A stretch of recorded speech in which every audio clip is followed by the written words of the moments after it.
A decision is made to keep the lights on in Phoenix. In that same moment, a child in Imperial County, California, reaches for an inhaler. There is no connection between them, not one that you can see. And yet the line between these two events is direct, physical, and catastrophic. It is the story of the American West's water crisis, a crisis that has begun to spread. Right now, an invisible line is being drawn across the surface of Lake Mead.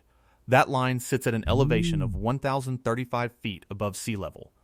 As of this month, July 2026, the largest reservoir in the United States is at 1,043.5 feet. Just over 8 feet separates the system from what engineers call the power cliff. Not a gradual decline, a cliff. A point where the Hoover Dam, one of the great energy pillars of the Southwest, loses up to 80% of its ability to generate electricity.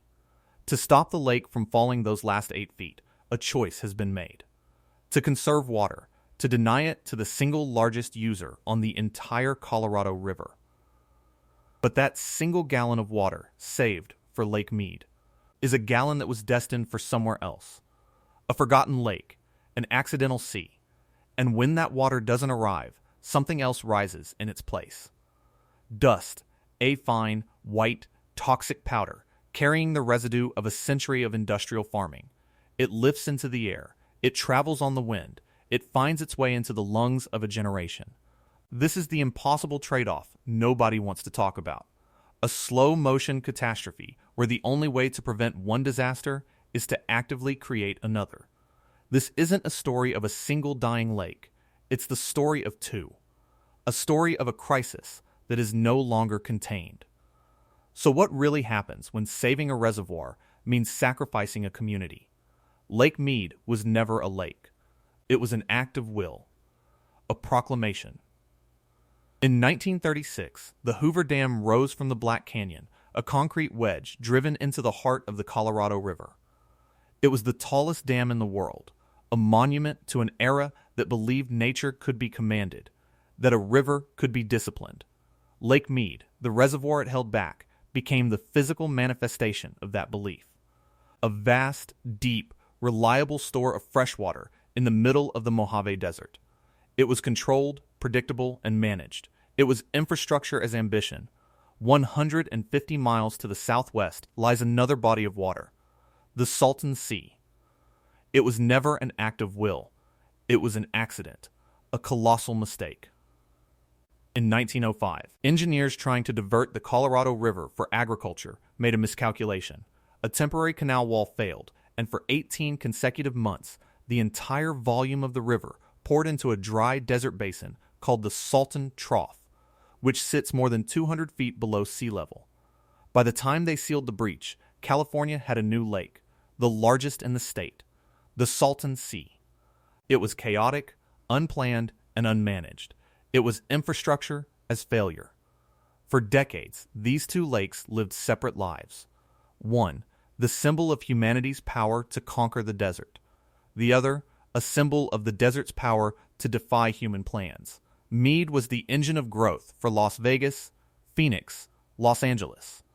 The Salton Sea, meanwhile, became an agricultural sump, a terminal lake with no natural outlet, where the runoff from one of the most productive farming valleys on Earth had nowhere else to go.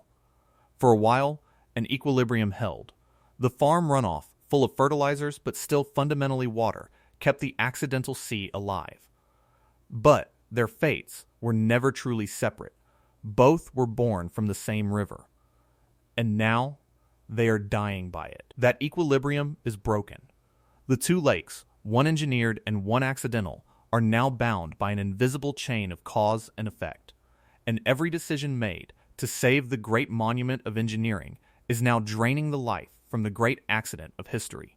A choice that is proving to be more devastating than anyone ever imagined. The connection is not metaphorical. It is a matter of plumbing and law. It starts with a number written down in 1901. That is the year the Imperial Irrigation District, or ID, established its legal claim to the waters of the Colorado River. They hold what are called present perfected rights, a term that grants them senior access to the river's flow. First in line. Before the casinos of Las Vegas, Before the suburbs of Phoenix, before the sprawling cities of Southern California, the farms of the Imperial Valley get their water. And they get a staggering amount. Of all the water allocated from the Colorado River, the ID holds rights to 3.1 million acre-feet annually. They are the single largest user on the entire system. That water is diverted from the river into the All-American Canal, a concrete river unto itself, which carries it south to the Imperial Valley. There, it transforms a bone-dry desert into one of the most productive agricultural regions in the world, feeding millions of Americans. For most of the 20th century, the system worked in a strange, unintentional harmony. The farms used the water, and whatever ran off the fields, the excess irrigation, drained downhill, finding its way into the lowest point in the basin, the Salton Sea. That runoff was its only lifeline. The agricultural waste of the ID was the sole source of replenishment for California's largest lake. Then, in 2003, everything changed. A landmark deal called the Quantification Settlement Agreement, or CSA, was signed.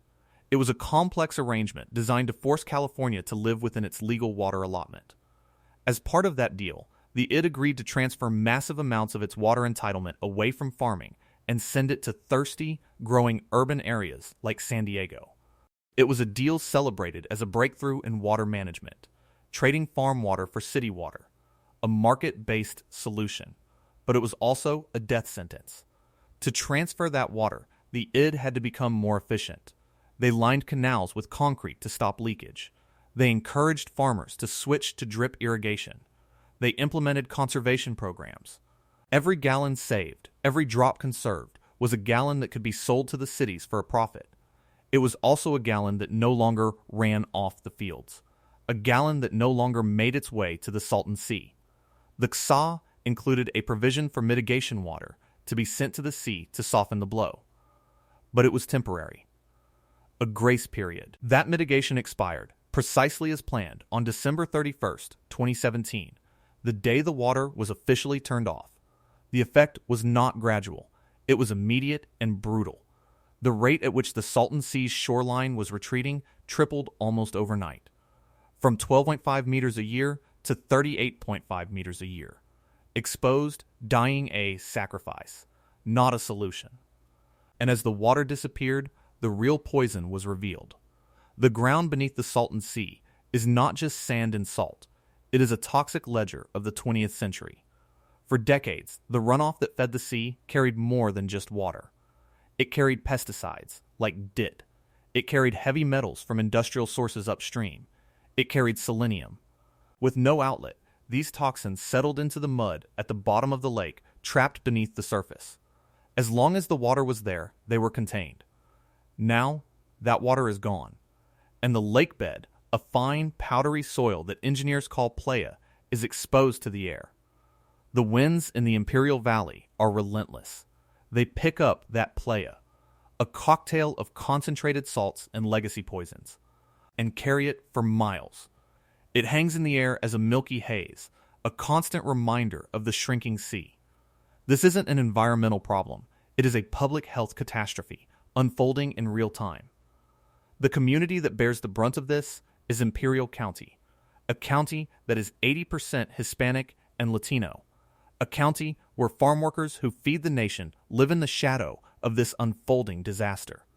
As the assistant professor Eric Edwards of UC Davis notes, these are historically marginalized groups who were left out of the political decisions to transfer the water in the first place. Today, Imperial County suffers from a pediatric asthma rate of approximately 20%, more than double the national average. It has the highest rate of asthma-related emergency room visits for children in the entire state of California.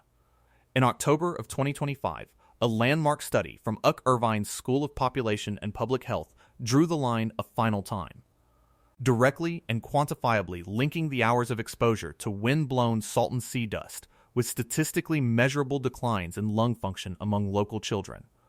They were breathing in the consequences of a water deal signed 2 decades earlier.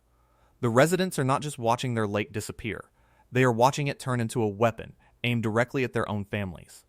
A decision made 100 miles away to conserve water for a reservoir in Nevada was manifesting as poison in the air of one of California's poorest communities, and the pressure to conserve even more was only just beginning to build. Everyone talks about Deadpool, the 895-foot elevation mark at Lake Mead, where water can no longer physically flow past Hoover Dam. It is the ultimate endpoint, the doomsday number. But there is another number, far more urgent, far more immediate, that keeps water managers awake at night. 1,035 feet. 1,035 feet is the power cliff. It has nothing to do with running out of water. It has everything to do with physics. A hydroelectric dam like Hoover doesn't just need water, it needs water pressure. The height of the water column behind the dam, what engineers call head, creates immense gravitational force. That force is what spins the dam's massive turbines to generate electricity. When the lake's surface drops below 1,035 feet, there is simply not enough pressure to efficiently operate most of the dam's turbines. They were not designed for such low water levels. Air bubbles begin to form in the low-pressure water as it flows through the turbines. These bubbles then collapse with violent force, a phenomenon known as cavitation. It is the aquatic equivalent of 1,000 tiny jackhammers, shredding the metal turbine blades, causing catastrophic damage. To prevent this, operators would have to shut down a majority of Hoover Dam's generating units. The result is not a gradual reduction in power. It is a sudden, precipitous drop of 70 to 80% of the dam's total generating capacity. An energy source that provides vital electricity to millions of people in Nevada, Arizona, and California would be crippled.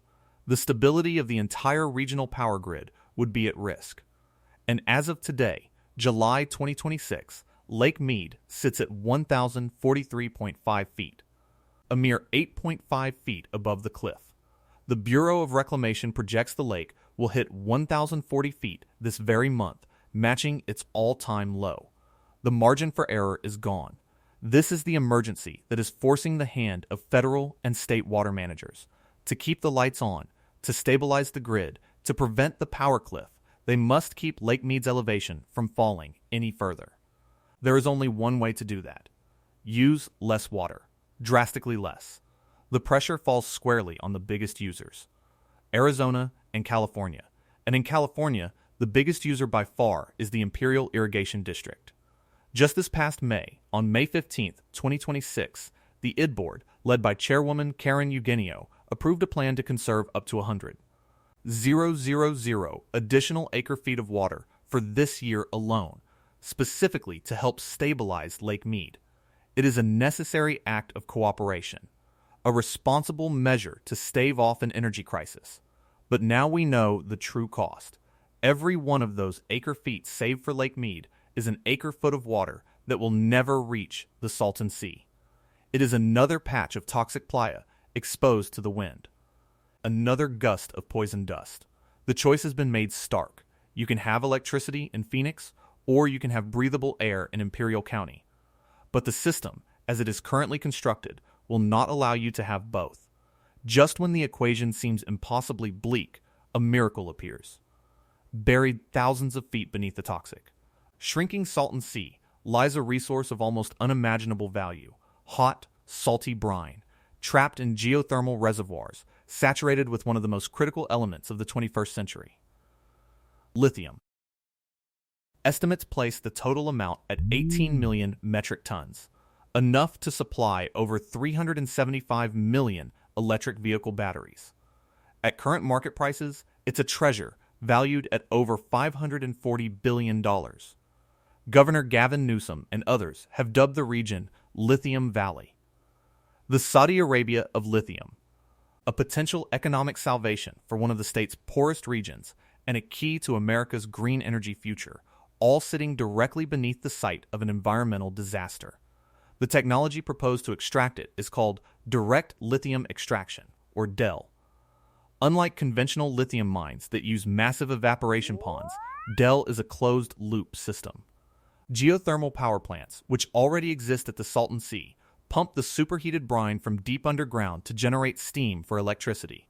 The DEL process would add a step, filter the lithium out of the brine after it has been used for power generation, and then re-inject the water back underground. It wouldn't use a single drop of the Salton Sea's surface water. It promises to be a clean, environmentally friendly way to unlock a colossal fortune. It seems like the perfect solution. A win-win-win. The revenue could fund the restoration of the Salton Sea, paying for dust mitigation projects and habitat restoration. It would create thousands of high-paying jobs in a region desperate for economic opportunity. It would provide a secure, domestic supply of a mineral essential for breaking our addiction to fossil fuels. Companies like Controlled Thermal Resources and Berkshire Hathaway Energy have invested hundreds of millions, promising a new era of prosperity. But the miracle is trapped. The solution is stalled. The technology for delay, while promising, has never been deployed at the massive commercial scale required here. It is still largely unproven. The technical hurdles of filtering lithium from such a complex, corrosive geothermal brine are immense. The bigger roadblock is human. In early 2026, a coalition of environmental justice and community groups filed lawsuits against Imperial County. They argued that the county had rushed through its environmental review process for Lithium Valley, ignoring the potential impacts on the community, on water use, on the very air they breathe. The promise of $1 trillion payday had led, they claimed, to a dangerous lack of oversight. Those lawsuits have thrown the entire project into a state of uncertainty. Timelines have slipped. While companies like CTR still project making their final commercialization decisions by late 2026, those projections feel increasingly optimistic. The immense wealth that lies just beneath the surface is locked away by legal battles and technical delays. The cure for the region's suffering is right there, tantalizingly close, yet completely out of reach. The lithium remains a mirage in the desert, shimmering with promise while the dust storms continue to rage. The brutal truth is that no single solution can fix a system that is fundamentally broken. Not a water transfer deal, not a conservation plan, not even $1 trillion lithium deposit.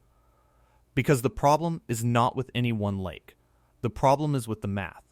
And the math has been wrong for a century. The entire legal framework governing the Colorado River is about to expire. The 2007 interim guidelines, the set of rules that have dictated water cuts and operations for the past 2 decades, will cease to exist at midnight on December 31st, 2026. A completely new agreement must be forged among the 7 basin states and Mexico. They are nowhere close to a deal. The states blew past a major federal milestone on February 14th of this year to submit a unified, consensus-based proposal for the post-2026 world. Instead, the U.S. Bureau of Reclamation received 2 competing plans, one from the upper basin states, Colorado, Utah, Wyoming, New Mexico, and another from the lower basin California, Arizona, and Nevada. The 2 plans are fundamentally at odds over who should bear the burden of the cuts and how the risks of climate change should be calculated. It is a high-stakes political war, fought on paper, over a river that simply does not carry the amount of water promised in the original 1922 compact. Dr. Jack Schmidt, the director of the Center for Colorado River Studies, put it bluntly: the inability of the states to view that they are all in this together and all agree to take some cuts is very disturbing. They are still fighting over their legal share of a river that climate change has already shrunk. They are arguing about the past while the future arrives. Hotter and drier than their models ever predicted. This is the real crisis. It's not just a drought. It is a structural deficit, a century-long overdraft on a water account that is now bankrupt. Karen Eugenio, the chairwoman of the ID, is on the front lines of this fight. Her position is clear. The Imperial Valley will be part of the solution. But any future cuts must come with federal funding and a concrete plan to manage the environmental disaster at the Salton Sea. You cannot ask her community to save Lake Mead if it means poisoning their own children. It is a debt that must be paid. The standoff leaves the federal government in an impossible position if the states cannot agree. The Bureau of Reclamation will be forced to impose its own solution, a decision that will inevitably ignite a firestorm of litigation and political backlash. The clock is ticking toward a legal and political waterfalls just as real as the power cliff at Hoover Dam. This is not a story with a simple villain. It is not a tale of good versus evil. It is a tragedy of interlocking consequences, of choices made with the best of intentions leading to the worst of outcomes. The engineers who built the Hoover Dam were trying to build a future. The lawmakers who signed the SAW were trying to avert a water war. The farmers who conserve water are trying to be responsible stewards. The companies trying to extract lithium are trying to power a cleaner world. And yet, the result is a dying sea, toxic air, and a generation of children at risk. The dominoes are falling, one by one, in a chain reaction that began a century ago. A line was drawn in the sand in 1901. Today, that line is being written in the air, carried on the wind, from the shores of a man-made lake to the lungs of a forgotten community. The system that connects them is now cracking under the strain. The Great Hoover Dam, that icon of American power, stands just a few feet from being crippled, not by an enemy, but by a simple lack of pressure. The vast lithium wealth that could be a salvation remains trapped in the ground by the very distrust the crisis has created. And the 7 states that depend on this river are still arguing over a rulebook for a game whose weather has fundamentally changed. Las Vegas, in its own existential fight, drilled a hole to the bottom of Lake Mead to secure its survival. An engineering marvel that guarantees them water even if their neighbors are cut off. But here, the solution for one place has become the problem for another. The choice is no longer about growth.